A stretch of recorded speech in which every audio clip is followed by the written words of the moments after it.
रामपुर गांव में सेठ गिरधारी लाल का बहुत नाम था। गिरधारी लाल की जिंदगी में सारे ऐशो आराम थे। परिवार में पत्नी उमा और 5 बेटियां राधा, गौरी, कुसुम, पूजा और गुड़िया थे। गिरधारी लाल को अपने अमीरी का बहुत घमंड था। इसी कारण वो जब भी किसी महफिल के बीच बैठता तो अपनी अमीरी का लंबा चौड़ा बखान करता। गिरधारी की सबसे छोटी बेटी का जन्मदिन था। आज वो 1 साल की हुई थी।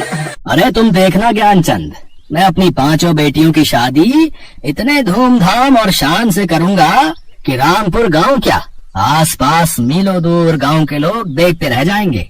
वो तो है गिरधारी, तुम्हारी 5 बेटियां सचमुच बड़ी किस्मत वाली हैं, जो तुम जैसा पिता उन्हें मिला। वैसे गिरधारी, तुम्हारी बड़ी बेटी राधा को तो मैं अपने घर की बहू बनाना चाहता हूँ। अगर तुम कहो तो वापस शहर जाकर मैं इस बारे में तुम्हारी भाभी से बात कर लेता हूँ।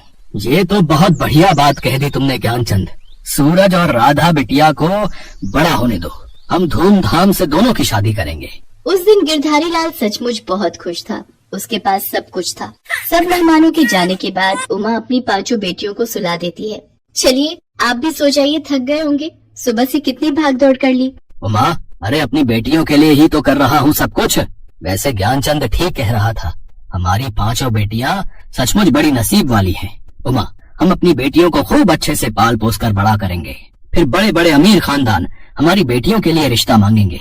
तुम देखना, आसपास के गांव ही नहीं, शहर से भी बड़े बड़े रिश्ते हमारी बेटियों के लिए आएंगे।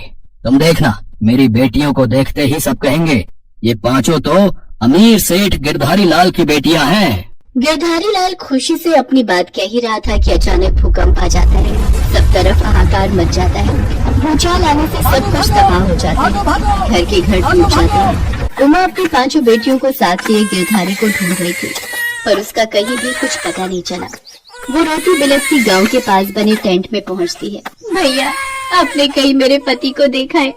आप जानते होंगे सेठ गिरधारी लाल, वो मेरे पति हैं। बहन, मैंने देखा था, तुम्हारे पति के ऊपर लोहे का एक खंभा गिरा था। शायद वो अब इस दुनिया में नहीं है। हे भगवान, ऐसा नहीं हो सकता। मैं अपनी 5 बेटियों को लेकर कहाँ जाऊंगी? मैं यहाँ पर किसी को भी नहीं जानती। उमा अपनी 5 बेटियों को लिए टेंट में कुछ दिन रहती है, पर उसके बाद सब वापस अपने अपने घर लौटने लगते हैं। उमा का तो कोई घर ही नहीं था। वो शहर की बस में बैठ जाती है और शहर पहुँच जाती है। माँ, हम सबको बहुत भूख लगी है, कुछ भी खाने का ले लो, कल से हमने कुछ भी नहीं खाया है। हाँ हाँ राधा बिटिया, तू यहाँ पेड़ के नीचे इन चारों को लेकर बैठ, मैं अभी थोड़ी देर में कुछ खाने को लेकर आती हूँ। इन सोने की चूड़ियों को बेचकर कुछ पैसे मिल जाएंगे, कुछ दिन गुजारा चल जाएगा, फिर मैं कोई काम ढूंढ लूंगी। उमा शहर में बनी एक सुनार की दुकान पर जाती है और अपनी सोने की चूड़ियाँ बेचती है। 40,000 रुपए मिल जाएंगे इन चूड़ियों के। हाँ हाँ दे दीजिए, मैं इन पैसों से कोई काम शुरू कर लूंगी। पहले सबके लिए कुछ खाने को ले जाती हूँ। उमा सड़क पर अभी रुपए गिन ही रही थी कि तभी एक चोर उसके हाथ से सारे रुपए छीनकर भाग जाता है। चोर चोर, कोई पकड़ो, मेरे रुपए लेकर भाग रहा है, कोई मदद करो। उमा चीखती चिल्लाती रही, पर किसी ने भी उसकी आवाज पर ध्यान नहीं दिया। चोर उमा के हाथ से सारे रुपए लेकर भाग गया। उमा के हाथ खाली हो गए, उसके पास कुछ भी नहीं बचा था। वो खाली हाथ ही बच्चों के पास वापस लौट आती है। माँ, क्या हुआ? तुम कुछ खाने को नहीं लाई? माँ, तुम रो क्यों रही हो? चोर सारे रुपए छीन कर भाग गया राधा, अब हम क्या करेंगे? तू तो समझदार है, पर ये चारों भी बहुत छोटी है। माँ, तुम चिंता मत करो, मुझे तो वैसे बिल्कुल भी भूख नहीं है, मुझे तो नींद आ रही है, मैं सो जाती हूँ। माँ, तुम भी सो जाओ। रात हो गई थी। उमा अपनी बेटियों को लेकर उसी पेड़ के नीचे सो जाती है। अगली सुबह उमा देखती है कि राधा पेड़ के नीचे नहीं सो रही। वो अपनी चारों बेटियों को उठाती है और उनसे पूछती है, गौरी, पूजा, कुसुम, गुड़िया बेटा उठो उठो, तो राधा कहीं दिखाई नहीं दे रही, तुम्हें बताकर गई है क्या? नहीं माँ, वो हम में से तो किसी को नहीं कह कर गई, हम तो सो रहे थे। राधा कहाँ चली गई बिटिया? तुम बैठो, मैं उसे ढूंढती हूँ। राधा अपनी माँ और बहनों के लिए कुछ खाने का ढूंढने गई थी। वो समझदार थी और वो सारी परेशानी को समझ रही थी। राधा एक चाय के होटल पर जाती है और भैया से कुछ ब्रेड के पीस मांगती है। चाचा, मुझे डबल रोटी दे दो, मेरी माँ और बहनें भूखी हैं, तुम्हारी बड़ी मेहरबानी होगी। बिना पैसों के यहाँ कुछ नहीं मिलता, ये शहर है बिटिया, यहाँ काम के बदले खाना मिलता है, समझ रही हो? चाचा, कोई काम बता दो, फिर मैं काम करके आपसे डबल रोटी के पीस लूंगी। अच्छा तो एक काम कर, बर्तन पड़े हैं वो धो ले और अच्छे से धोना, तभी तुझे डबल रोटी दूंगा, नहीं तो नहीं मिलेगी। ठीक है चाचा, मैं भी बर्तन कर देती हूँ। राधा चाय के होटल पर रखे ढेर सारे बर्तन धोने लगती है। इतनी देर में उमा भी वहाँ आ जाती है और वो राधा का हाथ रोक देती है। राधा, ये क्या कर रही है? तू झूठे बर्तन साफ कर रही है और तू मुझे बताकर भी नहीं आई। मैं कितना परेशान हो गई थी। माँ, गौरी, पूजा, कुसुम, गुड़िया को भूख लगी थी। मैंने सोचा कि यहाँ से कुछ खाने का ले लेती हूँ। तुम्हें पता है, मैं जब ये सारे बर्तन कर लूंगी तो मुझे बदले में डबल रोटी मिलेगी। फिर आप सब पेट भर कर खा सकते हैं। हे भगवान, मैंने अपनी बेटियों का ऐसा नसीब नहीं सोचा था। क्या से क्या हो गया, सब कुछ खत्म हो गया। हट बिटिया, मैं बर्तन कर लूंगी, तू अपनी बहनों के पास जाकर बैठ, मैं खाना लेकर आती हूँ। उमा सारे जूठे बर्तन धो देती है और बदले में चाय वाला उसे डबल रोटी के पीस दे देता है। उमा अपनी बेटियों को लेकर ऐसे ही दर दर भटक रही थी। चलते चलते एक दोपहर उमा सड़क पर बेहोश हो जाती है। तभी वहाँ से एक औरत गुजर रही होती है। राधा उसके पास गई और विनती करने लगी, हमारी मदद करो, हमारी माँ बेहोश हो गई है। घबराओ नहीं बेटा, मैं अभी देखती हूँ। ड्राइवर, जरा देखो क्या हुआ है।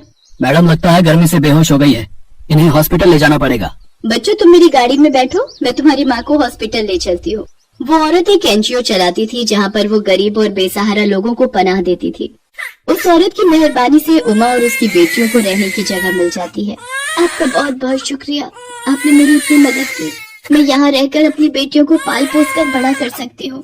हाँ, हमारा एनजीओ तुम्हारे जैसे बेसहारा औरतों के लिए खुला है। तुम्हारी बेटियाँ यहाँ पर रहकर पढ़ लिख कर अपने पैरों पर खड़ी होंगी। अब तुम आराम से यहाँ रह सकती हो। तुम्हें यहाँ रोजगार भी मिलेगा। यहाँ पर सिलाई, कढ़ाई, बुनाई, अचार, पापड़ और कई तरह के रोजगार से तुम पैसे कमा सकती हो और उन पैसों से अपनी बेटियों को पाल पोस कर बड़ा भी कर सकती हो। गिरधारी लाल और उमा की पांचों बेटियों का नसीब उन्हें कहां से कहां ले आया था। जिन बेटियों को राज सुख मिलने का सपना गिरधारी लाल ने सोचा था, आज उसकी वही बेटियां अपनी माँ के साथ एक एनजीओ में रह रही थी। धीरे धीरे समय ने करवट बदली और वक्त 15 साल आगे निकल गया। उमा की पांचों बेटियां बड़ी हो गई और अच्छी नौकरी पर लग गई। उमा अपनी पांचों बेटियों के साथ एक नए घर में रहती थी। एक दिन जब वो घर लौट रही थी, अचानक उसकी मुलाकात ज्ञानचंद से हो गई। ज्ञानचंद को लगा कि भूकंप के मलबे में गिरधारी का सारा परिवार खत्म हो गया, पर अपने सामने उमा को देखकर ज्ञानचंद की आंखों में आंसू आ गए। वो गिरधारी से बचपन में किया हुआ वादा निभाना चाहता था, इसलिए उसने राधा का हाथ अपने बेटे सूरज के लिए मांगा। गिरधारी लाल से किए वादे को पूरा करने के लिए ज्ञानचंद और उमा राधा और सूरज की शादी तय कर देते हैं। मंडप सजा हुआ था। उमा गिरधारी लाल को याद कर रही थी। भाभी, क्या हुआ? गिरधारी को याद कर रही हो? हाँ भैया, आज वो साथ होते तो अपनी बेटी की शादी अपने दोस्त के बेटे से होते देख बहुत खुश होते। भाई साहब, ये फूल माला की टोकरी रखवा लेते, मुझे लाला जी ने भेजा है। ये तो इनकी आवाज है। आप इस हालत में, आप जिंदा हो जी?